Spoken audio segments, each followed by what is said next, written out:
So, a tradition that I was in for a number of years, we used to start a talk with this invocation.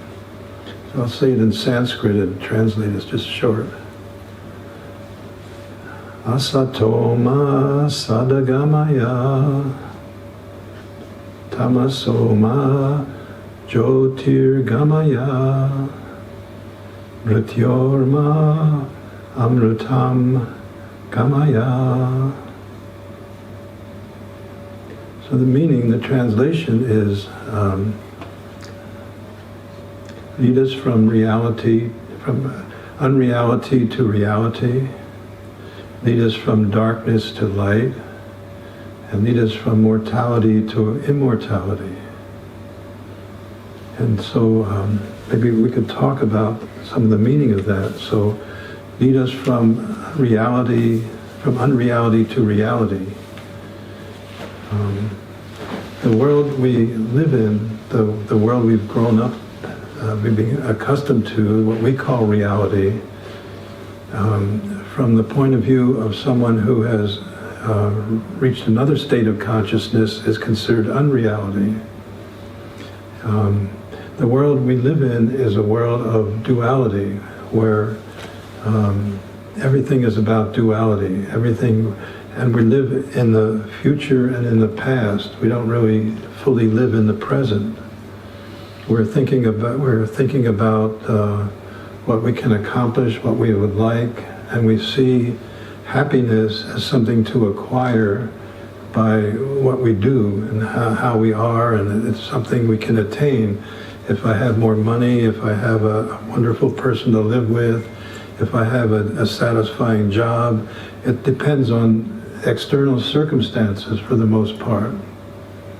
And so we're thinking about how we can improve our lives, or how we can change in a better way, or we're thinking about what happened in the past, or whether we're thinking about it, or we're affected by what's happened in the past in our bodies and contractions in our bodies, or in memories or unconscious motivations. We live in the conscious world we live in is one of the future and the past. And hardly, since we were maybe babies and very young children, perhaps then we live much more in the present. But now what happens is we can understand perception as a two-stage process. In one stage, we just are here in the moment, and we're perceiving, we're taking in information in the moment. And then what happens after that is we interpret that information in a certain way. We give it a certain meaning. We have certain beliefs attached to it. So rather than a pure experience, we very quickly, in milliseconds, make something of the experience. So for example, we can just take our senses. If in the moment I just ask you to just take any sense, your sense of taste in the moment. I know you're not eating anything, but if you just go into your sense of taste and you can open or close your eyes either way, and feel your tongue, and if there's a taste, a sense of taste on your tongue, and maybe you could stay with that and feel into that some more and experience that some more. And some of you may already be thinking, well, this is a taste I don't like, or I like, or this is a taste that reminds me of something I ate, or this or that. So that's the two-stage process. One is you're simply tasting, and very soon the mind comes in, the personal mind comes in and gives an interpretation to it.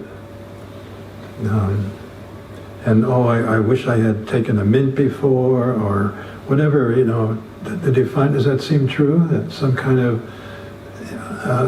interpretation comes. Or let's just take this sense of smelling. If you just focus on your nostrils, and you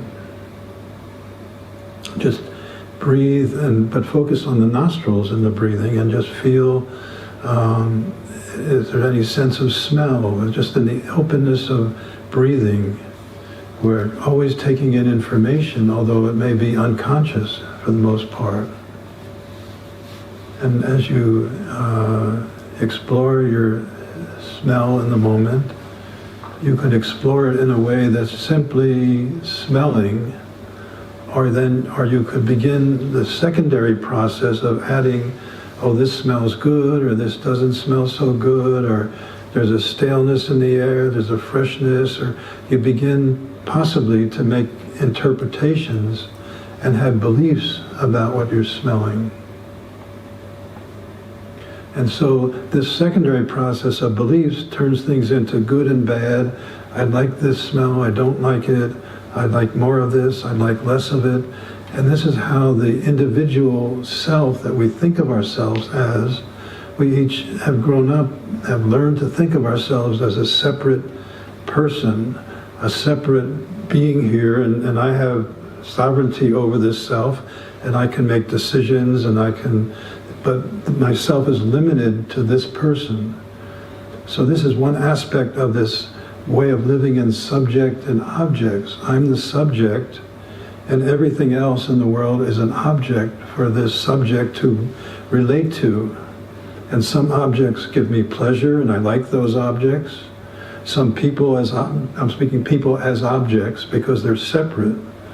I know we don't like to think of ourselves as objects, but in this way of relating, this is how we relate. So some people give me pleasure and some don't. I like that, and I avoid what doesn't give me pleasure or gives me pain. Some circumstances, heat or cold or whatever. And so we're always, we're rather than just being in the moment, and here I am, and not making some interpretation based on my separateness, that in the interpretation creates that sense of separateness. Originally, in the first taste or smell or experience, there's no separateness. There's just smelling. There's just tasting. There's just hearing. So, for example, if you go to your hearing sensation, just take a minute or two and focus on your sense of hearing.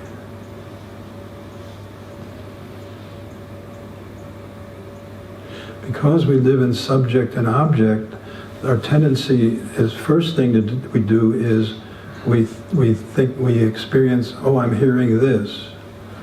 I'm hearing a fan in the room. I'm hearing the rain outside. I'm hearing the wind. I mean, we think of something that we're hearing. Initially, the hearing is just hearing. We're just hearing, and we don't have to think of a thing that we're hearing. We could go back to the original experience that we had as a baby of just hearing. So that experience of just hearing is a non-dual experience. It's not, we're not separate in that sense of hearing. But as soon as, let's do this a little more. I'm talking a bit, but if I'm just a little quiet and you just focus on your listening.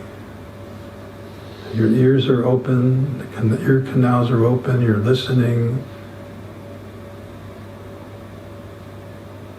And what would it be like to be listening without being concerned about what you're hearing in your listening? It's a pretty strange idea maybe for most of us, to just be listening and to focus on the listening rather than the heard, what's heard. The object, not the object that's heard, but on the just listening.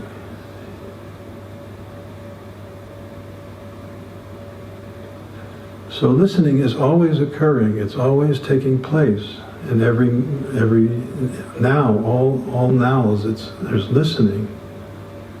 And so through these senses, strangely enough, we're able to come into the moment if we stay with the sense and not the object that the sense begins to get attached to and to make a story about.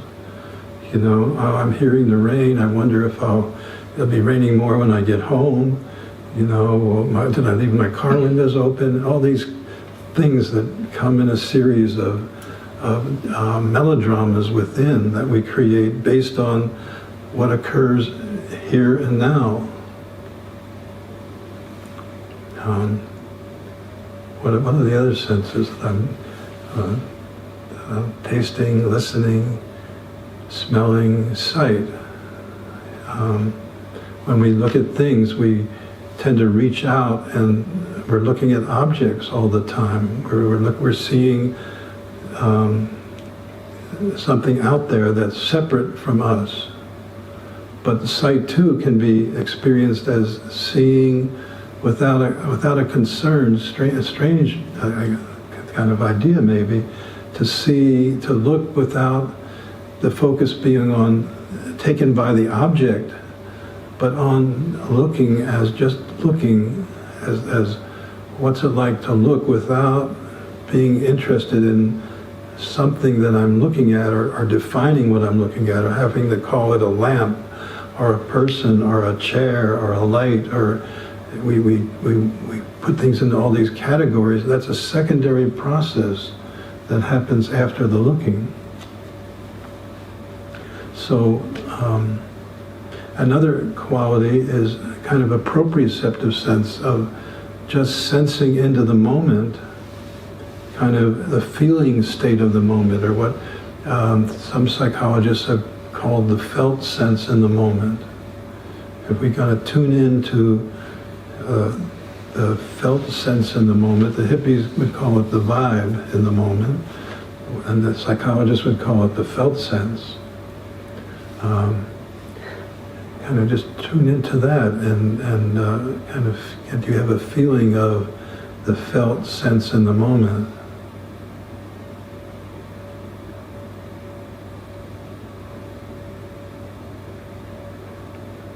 And initially, if you just tune in to your felt sense, you may first kind of feel your body, and it might be uncomfortable or tight in places, or feel better in other places. And you might make something out of that. But one might also just begin to relax and feel into the felt sense, and just continue to feel into that. So in the moment, our perceptions, our body, it's always changing. Our sense, if we sit here and feel into the felt sense, it's our mind might focus on a thing like, oh, my elbow hurts. And we might all kind of focus down on that or attend to that. And so then it becomes like stuck in a certain conception related to what I'm feeling. But the feeling itself is always active and changing. The sensing is always in the moment, always changing. So when we talked about, so I'm talking about these two ways of knowing and two ways of being conscious. One is duality, subject and object consciousness. The other is being now, here and now, without making a division between I and anything else.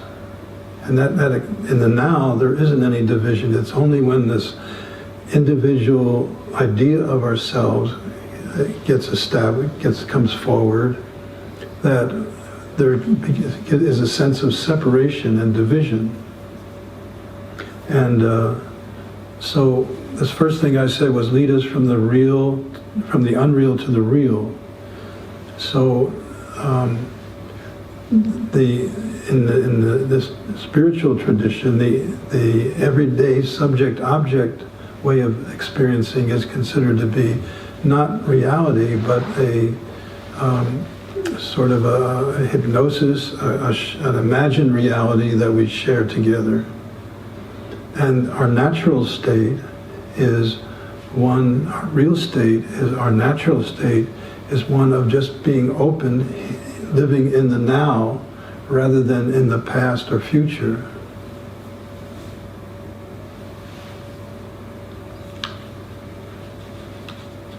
So it's more about being than knowing about. Usually our knowing is knowing about the subject-object, and the underlying natural state is just being, knowing through being.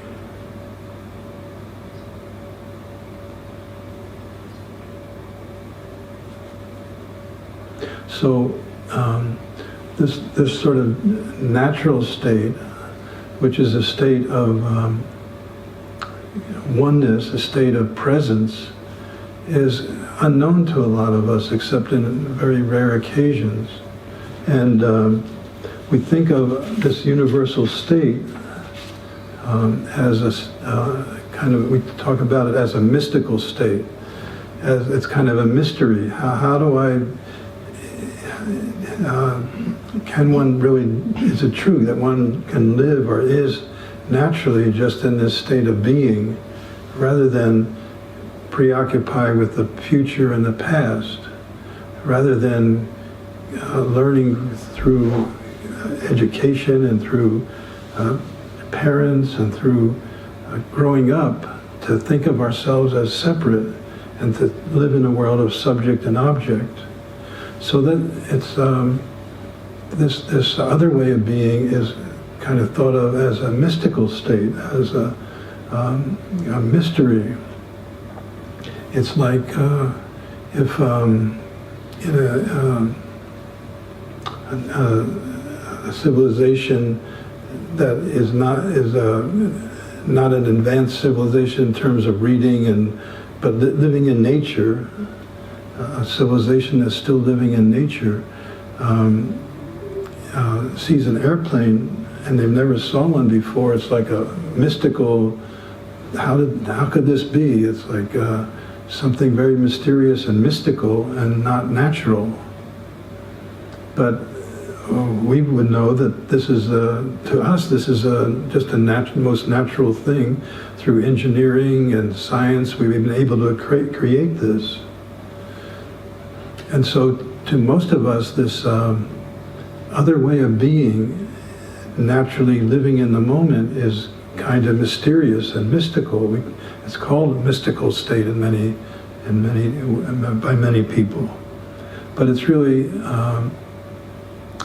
not. If we know it, it turns out to be more real and more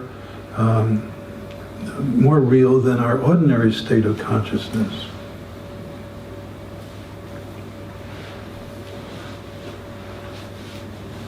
So the personal self that we've come to think of ourselves as, each one of us, as this is me relating to the world, and I'm trying to improve myself, I'm trying to change myself, I'm trying to acquire this and to get rid of these bad habits and things I don't like about myself. There's all this like and dislike. In this natural state, there isn't any like and dislike. There's just simply a presence of being, and we're really freed up from all this mental turmoil of will people like me if I change my hair, or if I express my anger, will people not like me, or if I do this or I do that, and all these preoccupations of the individual self that are based on this dualistic way of looking at the world.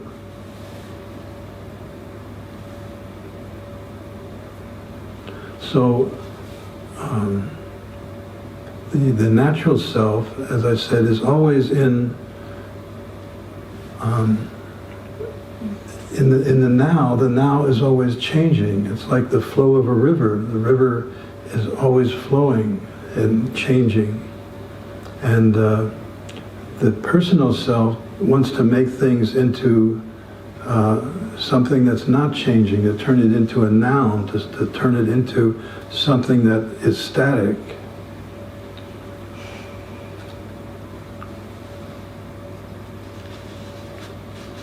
So, and all of these spiritual traditions have started with someone experiencing this non-dual consciousness, this consciousness that's not limited by this subject-object kind of experience through some kind of a revelation. And then as that, as people follow that person who had that revelation, they then begin to become, to worship or become preoccupied with the circumstances or where it took place or all things about the situation, rather than understanding that they can also have a similar revealing of this non-dual state of consciousness.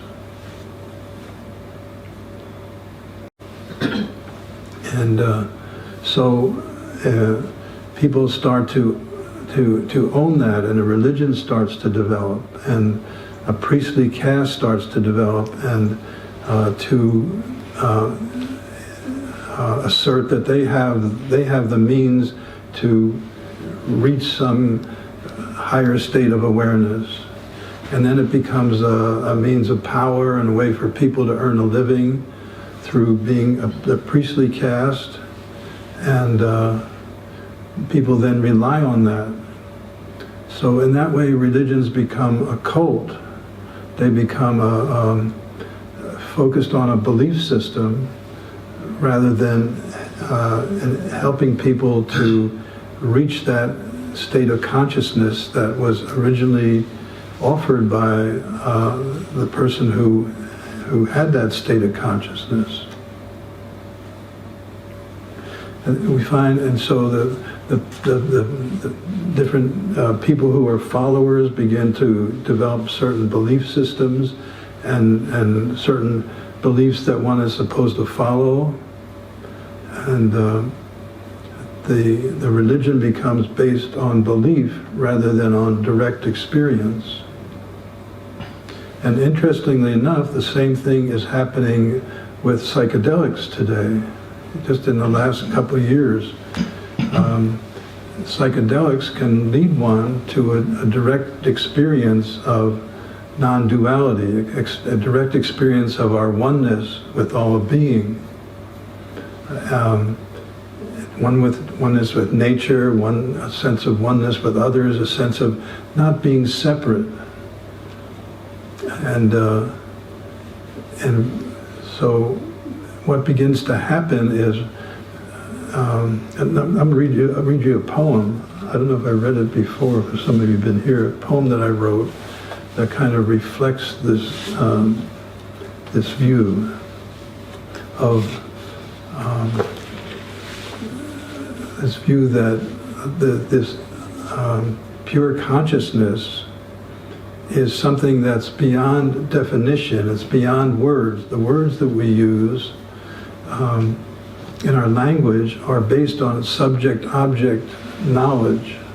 So if you try to talk about some state of oneness, some state of being at one with nature, feeling that you're in an eternal moment, that time isn't changing the way we think it is. It's not a sequential thing, but that there's a kind of a universal time, or that I had an experience of that was beyond time. It was like it was infinitely long experience. One might have that on a psychedelic, and you might think about, well, these are people initially thought of these psychedelic experiences, hallucinations or delusions that people were having, and they thought that when they first discovered LSD, Sandoz, the company that was making it, was giving it to psychiatrists and saying, you can understand what psychotic people are like if you take this LSD, then you'll have a psychotic-like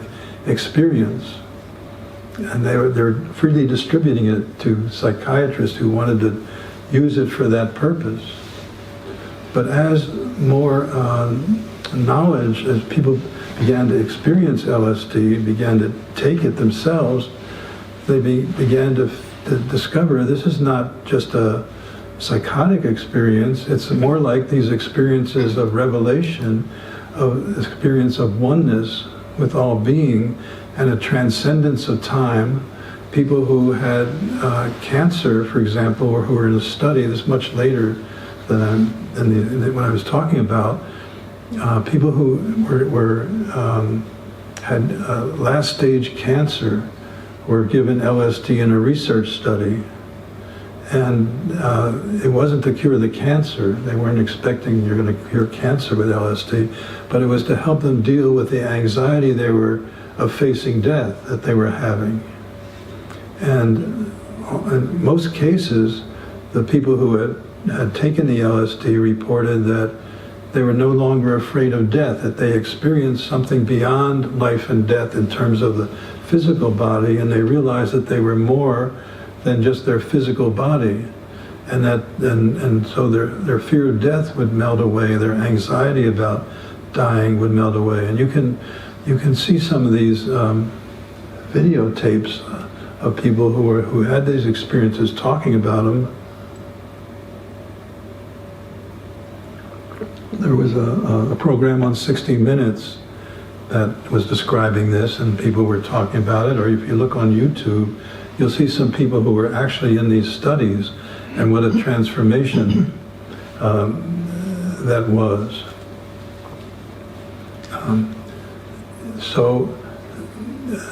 These experiences, the people are now not so much calling these substances hallucinogenics the way they did before. They were calling them psychedelics for a while, and now in the spiritual context they're using the term entheogens as referring to leading to a spiritual awakening. But what happens is, and as with religions, people have these unitive experiences, these experiences of going beyond their separate individual mind, their personal consciousness. They have an experience of going beyond that. And just as I was talking about perception in the moment having two stages, one of this just being and your sensing, and then a second stage of interpreting that, giving it some meaning or some belief or some, I like it or don't, I want more of this, I want less of this. The same thing happens with psychedelic experiences, as happens with religious experiences. It starts with a sense of oneness in an individual, and maybe in the group of followers in that individual initially, and then it turns into a series of belief systems and competing belief systems. So even in the Christian tradition, we have the Catholic Church and the Presbyterian and the Baptists are fighting about, one sect wants to have people of gay people and so on, and another doesn't, and they each believes they're right, and so on. So every initial revelation, when that individual self then interprets it, it becomes it can be interpreted in different ways. Sometimes in fearful ways, sometimes in various ways. So our language is built on this interpretive stage of development. It's based on defining and taking something that's fluid and making it into a thing. So then enlightenment becomes a thing, as though I can attain this thing, for example. And then different people make it into different things. And this happens not only with enlightenment. There's a book I referred to before by Sherwood Anderson, a book 100 years old probably, and talks about how people growing up in the small town, it's called Winesburg, Ohio is the name of this small town, how people in that town sort of there's all these truths, all these many truths that are floating around and available to us. I think it could be the truth of sincerity, the truth of longing, the truth of generosity, and so on. Many, infinite number of truths, an infinite number of aspects of life. And that individuals in this town take on one particular truth as their truth and live according to that belief system. And he says, and the author says, when those people took on that belief system, they became caricatures by living out that one particular, as though that's the truth of life. So our languaging system that we have cannot capture the transcendent qualities. They can point to them a little bit, but they can't reproduce, or it's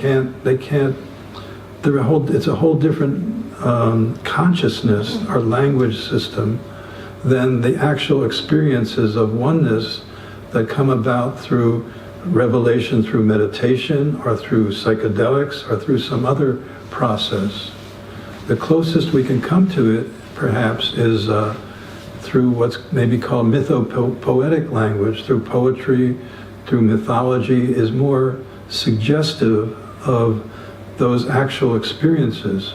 But still, and that was the kind of language we had earlier in history, before we came into this rational, scientific way of being in our lives. People didn't think, whether Jesus, or whether Krishna, let's take Krishna, who's like Jesus in the Hindu tradition, in a way, a different figure, whether he actually existed or didn't exist, or what age and so on, from the mythopoetic language, doesn't matter. He's not a concrete person. He's much bigger than that. He's a whole archetypal being that's, in the mythopoetic point of view, the actual historical existence doesn't have to be proven. It doesn't matter. It's something beyond that.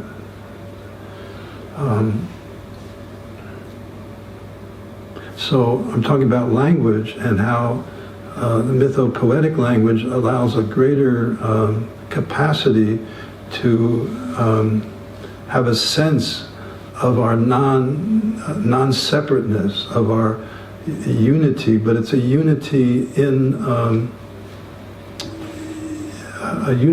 sort of an archetypal. It's still a unity in the drama of life, which can be a wonderful sense of oneness in that. But there's still a deeper unity to be discovered, a deeper transcendence that is referred to as non-dual consciousness. That's goes beyond any of the dualities of life. That's about the pure awareness of being. That's a pure transcendence of oneness. That's beyond the manifestation and the differences and even the dramas of the gods in Greek drama or in the mythopoetic existence.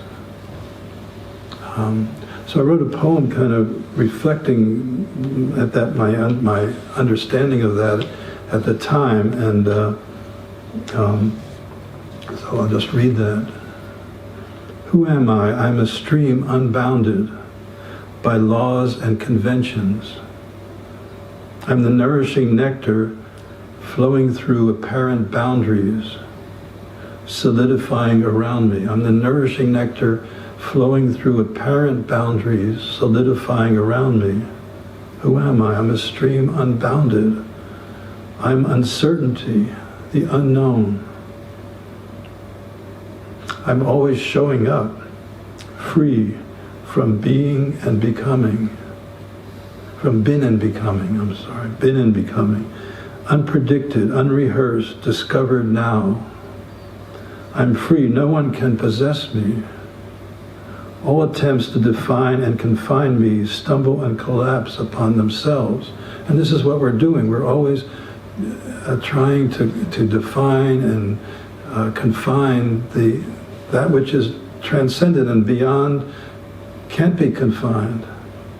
All attempts to define and confine me stumble and collapse upon themselves. Everyone wants me. Trying to catch me, they are caught. So we're all looking for a state of happiness, for example. We could say a state of peace. We could use different names, has different qualities. But let's stay with a state of happiness.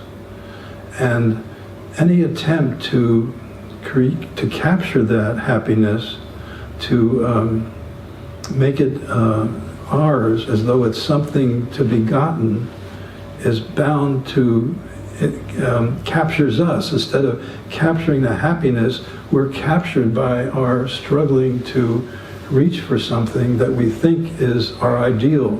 Whatever that ideal is, happiness, whatever your ideal is, as what I'd like more than anything in the world.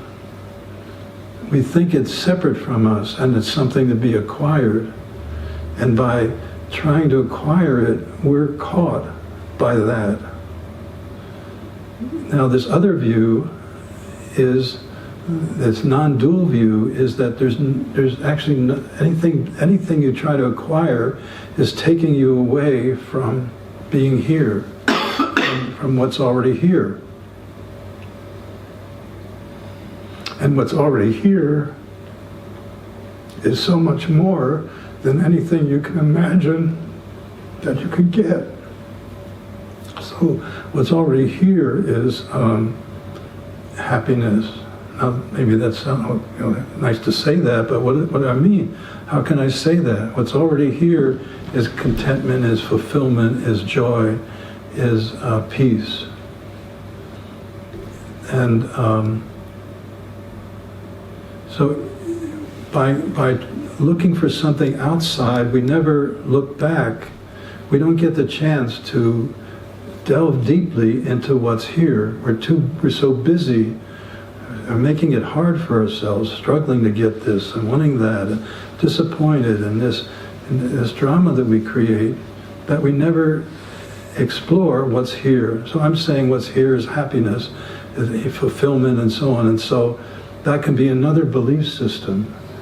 And the mind will then say, well, I want to get what's here. That's what I want. So how do I get to be what's here as something to get?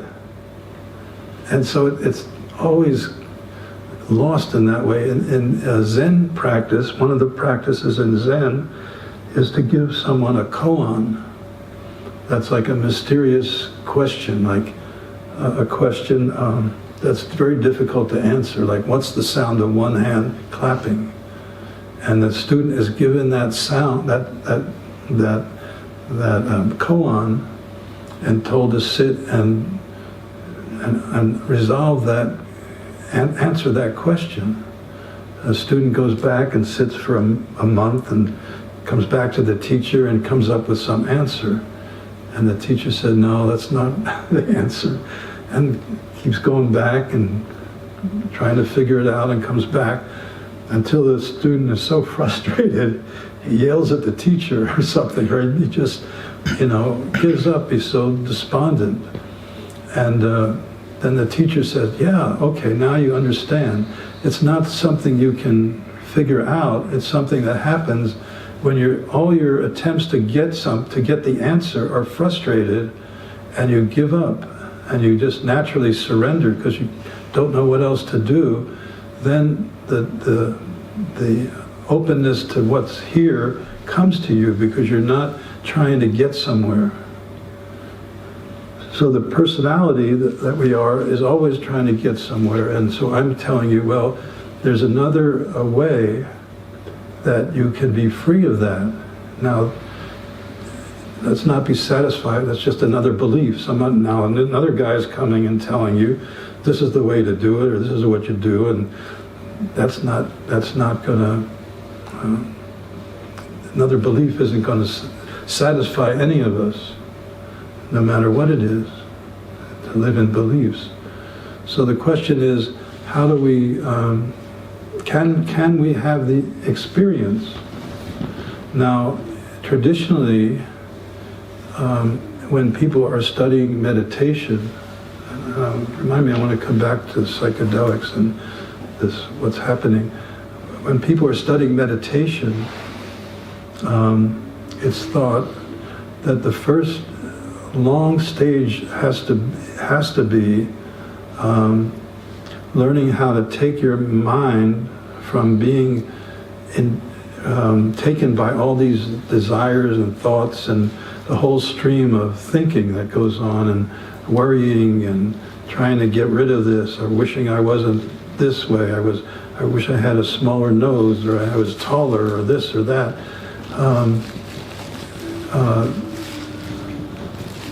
So the first stage in most meditative trainings is to encourage the student to direct the mind, or to pay attention, not to all these thoughts and concerns, but to pay attention to just one thing. And so meditators, and most of us who are learning meditation in various traditions here today, here in Madison, or in the US, or even in India or other places, are given something to focus the mind on, so it doesn't keep following all and be caught up in all these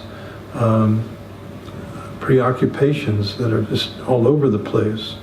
And so a person may be given a mantra. I used to give mantras to people in the tradition that I was in. Or they may be told to follow the breath, let the mind be focused just on the breath. And so it's like training the mind to be not so captured by all these thoughts, but to have some stability in where it puts its attention. But this is only a preliminary practice. And it may bring some settling down, it may bring certain peace of mind, it may help in some ways to be not so scattered and run by thoughts, but it's still preliminary.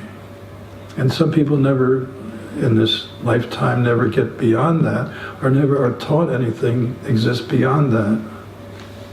So there's another way, that's a way of non-dual consciousness.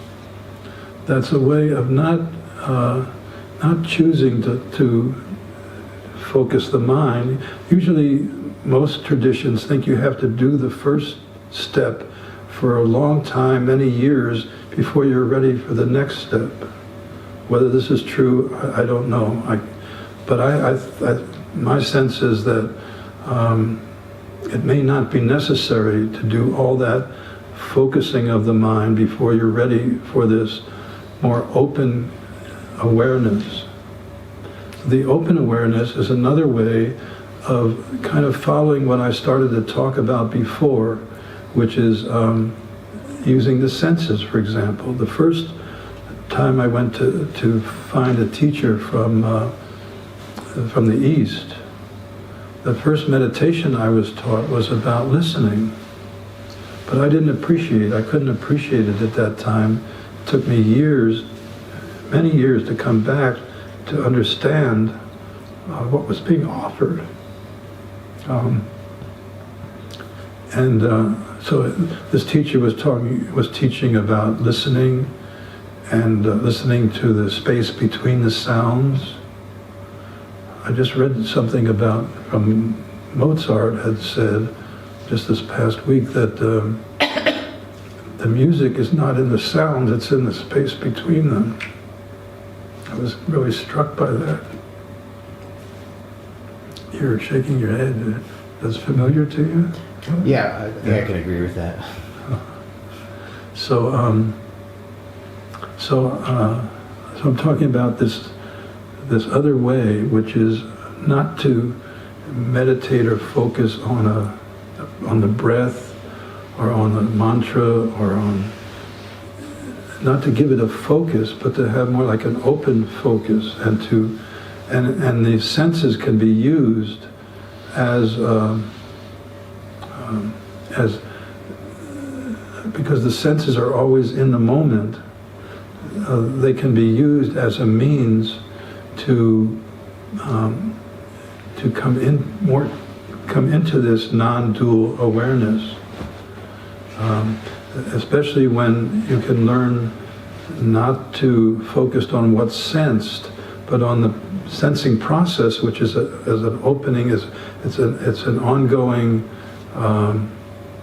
opening to now in the moment. And instead of creating a concentrated focus, it leads.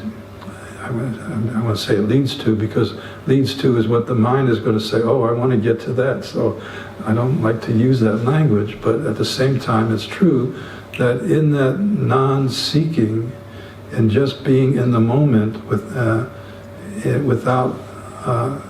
trying to focus the mind on one thing, on one object, there's an openness. It's like coming into the background of awareness.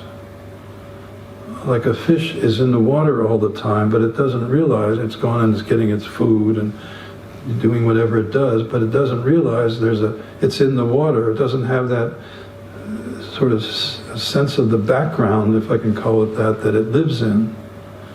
And this natural being, this non-dual being, this is a state of just happiness, because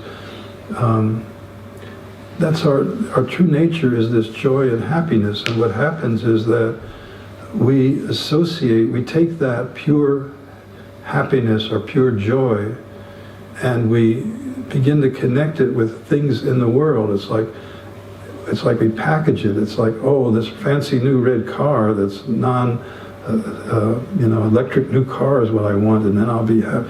It's like we take that and we think that it's the thing that's giving the happiness, when we've just taken that pure energy and then packaged it in this way, and it's a limited form of happiness, which is temporary. But the joy of being in the background awareness, or the background intelligence, is not temporary. So one of the statements here, lead us from the unreal to the real, lead us from mortality to immortality. It's not like mortality, like we're going to live forever as these individual dualistic people that we are, but that there's an intelligence and a consciousness that is not in the world of time. It doesn't exist in the world of time or space.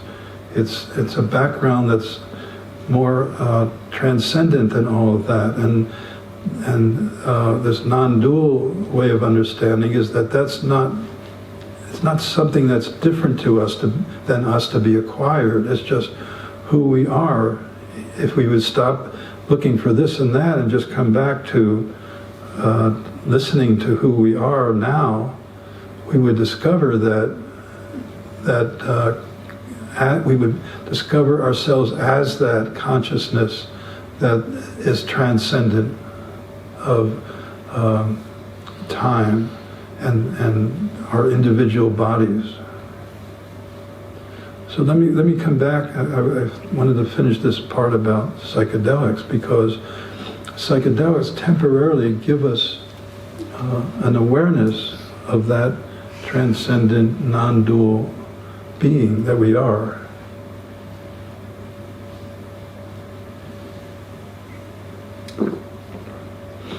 And already we're finding, those of us that know a lot about what's going on in the field, is that, like I was saying in that poem, people are starting to own it and define it and make it their thing.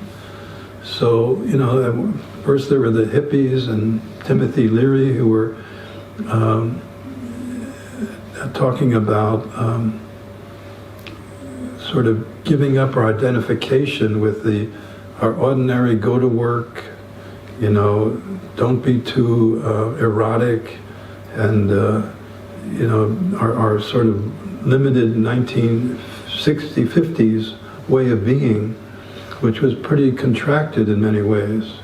And they were just wanting to open up and just live in this sense of oneness that they were discovering from LSD back then.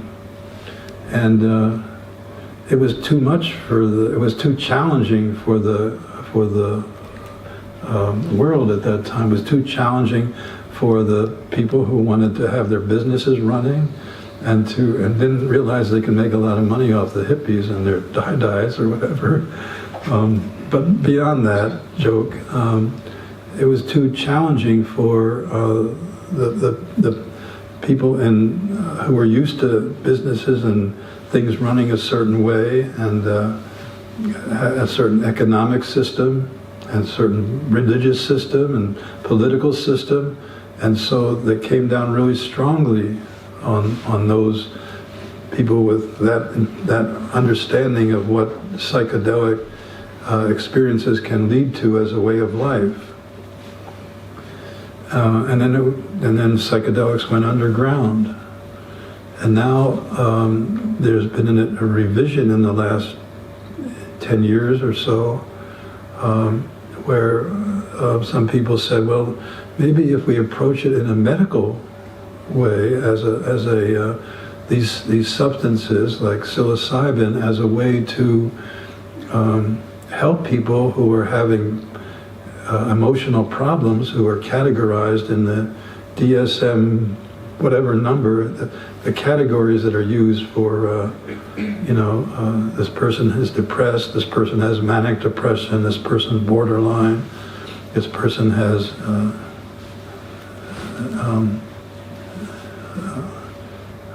I was thinking any of these. So let's introduce it as a medicine to help people, and we'll start with people who have PTSD, who are veterans, because there's nothing helping them. They're in terrible shape, and the tranquilizers and medications don't work. So that's a good place. We'll start as a medical a treatment, and we'll give people psilocybin 3 times. We'll have therapy before, therapy after, and let's see if this helps them relieve their PTSD. And what they found, and there's been other studies, but this is the main one that's been going on. And what they found was that 2/3 of the people, the veterans that have PTSD, report they don't have it anymore in terms of the tests or self-reports. 3 months later, 6 months later, so it's been given this special status as a research, because they had placebo groups and did this in a very organized way to prove its efficacy. And it's expected within a year MDMA will be approved as a treatment for PTSD, and then probably it'll be able to be used in other ways, so-called off-label. And so that seems great. At the same time, it's taking this experience of oneness, and also there's a debate. Is it in the research? Some people who are more materialistic are trying to prove they can make a psychedelic that doesn't create this sense of oneness, but it's in the chemistry, and we'll see. We'll make things that are like LSD, but won't give you the high or the experience consciously, or we'll do it with people who are sleeping, so they won't have the experience. So we're taking what I feel is a revelatory experience, and here come these different interpretations. One, it's a medicine for people who are sick, emotionally, psychologically. That's one interpretation. But it leaves off everybody else who we may be messed up in our own way, but we may not be defined as somebody who's has a diagnosis. So we can't get it. You have to have and if it becomes legal, you'll have to have a diagnosis to get it. Literally, I'm not kidding.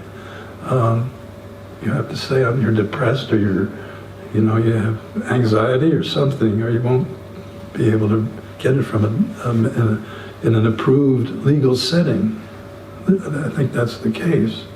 So that becomes, so here the medical establishment then takes it and says, well, this is what it is. It leads to new neurons being created all over, and they explain it in a physical kind of way. Now, what about? And then there's other people. I went to a group last week where a woman is starting a church using psilocybin in the church, and she had this view that we're growing. It's kind of like Bach. Am I saying his name right? In that book, Bach. Oh, yeah. I don't know how to say his name. Beige. B-A-C-H-E. Beige, I think. Yeah. Where he's feeling from all his psychedelic experiences, he has had what he feels these revelations that are describing how human evolution is going in the future, and how we're going to go through these very extremely difficult times to arrive at a new human being with a new consciousness. And he spells that out, and it sounds a lot to me like a lot of people throughout history have talked about Armageddon and a new dawn, a new consciousness, and he may be right, I don't know, but it has that quality of, to me, of something that's been said over and over by many, by people through history. Am I following me?